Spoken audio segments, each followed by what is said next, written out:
El modelo atómico.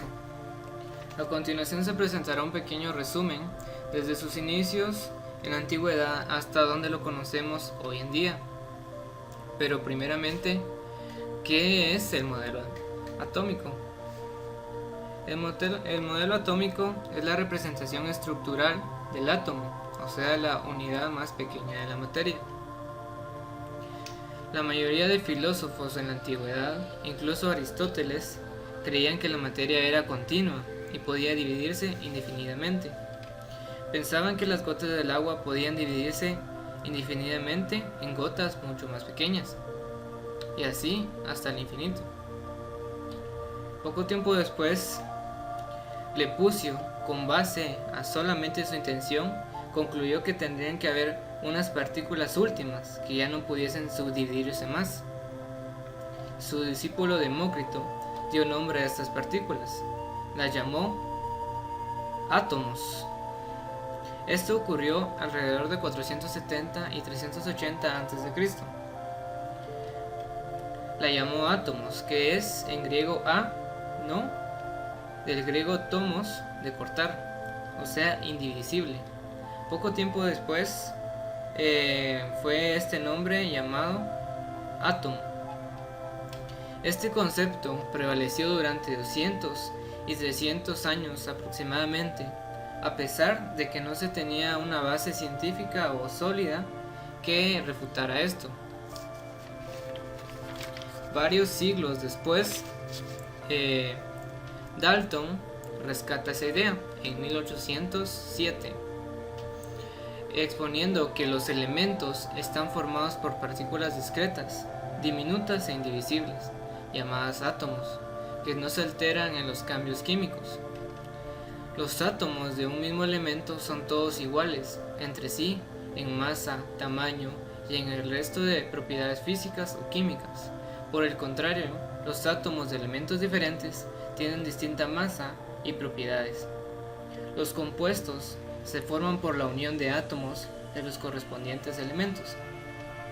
Hoy en día sabemos que ninguno de estos tres puntos son completamente ciertos.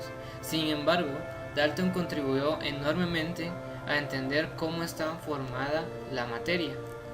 Luego, algunos años después, Thomson, en 1904, ya teniendo conocimiento del electrón, aunque estaba de acuerdo con lo establecido por Dalton sobre la esfera maciza, pero con carga eléctrica positiva dentro de la cual estaban incrustados los electrones negativos. Este modelo, comúnmente recordado como pudín de pasas por su gran similitud al mismo, Thomson afirmaba tres aspectos. Un átomo se asemeja a una esfera con materia de carga positiva y con electrones, partículas cargadas negativamente, presentes dentro de la esfera. La carga positiva y negativa es igual en magnitud y por lo tanto un átomo no tiene carga en su conjunto y es eléctricamente neutro. El modelo no tenía un núcleo atómico. Luego, algunos años después, Rutherford, en 1911, puso a prueba el modelo de Thomson con una fuente de partículas alfa, la que iba dirigida a una lámina de oro. Tomando en cuenta el modelo de Thomson, los rayos tenían que pasar por el átomo, pero cuando realizó el experimento en la realidad, lo que sucedió es que a pesar de la que mayor parte de los rayos pasaba, había algunos que rebotaban.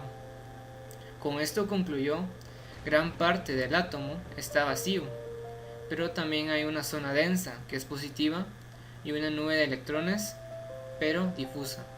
Con esto surge el modelo planetario, llamado así porque el núcleo es como el Sol y los electrones los planetas.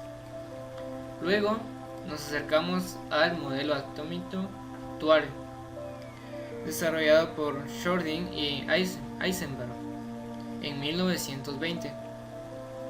Se trata de un modelo de gran complejidad matemática, llamado átomo mecánico cuántico. No solo se habla de órbitas, sino de orbitales.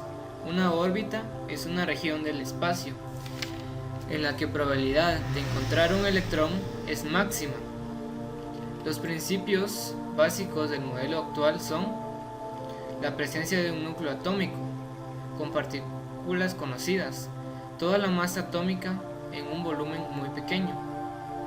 Los electrones se distribuyen en función de su contenido energético. Bueno, esto fue un pequeño resumen, porque al entrar al campo de la mecánica cuántica es un tema muy profundo y, como dije, de gran complejidad matemática. Pero se basa en que la probabilidad de encontrar electrones es máxima en los orbitales del átomo. Bueno, y esto ha sido todo. Hasta la próxima.